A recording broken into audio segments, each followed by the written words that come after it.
এক সাহাবী বললেন, ইয়া রাসূলুল্লাহ, আমি বেশি আমল করব না, আমি অল্প কিছু আমল শেখায় দেন। রাসূল বলেন, কি করতে চাও বলো? 5 ওয়াক্ত নামাজ পড়বো, রমজান মাসে রোজা রাখবো, হালালকে হালাল জানবো, হারামকে হারাম জানবো। আদখুলুল জান্নাতা ইয়া রাসূলুল্লাহ, আমি কি জান্নাত পাবো নাকি? রাসূল সঙ্গে সঙ্গে বলে দিলেন, এই সাহাবীটা জান্নাতে। জোরে কোন সুবহানাল্লাহ। রমজান মাস হলো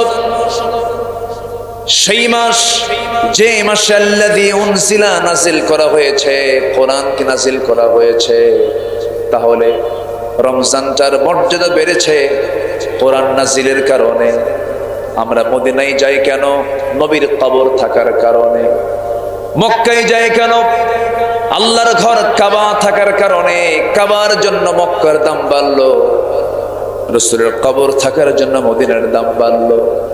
ও নামাজ থাকার কারণে ওযুর দাম বাড়লো। ঠিক তেমনি কোরআন নাজিলের কারণে রমজানের দামটা আল্লাহ তাআলা বেড়ে দিয়েছেন।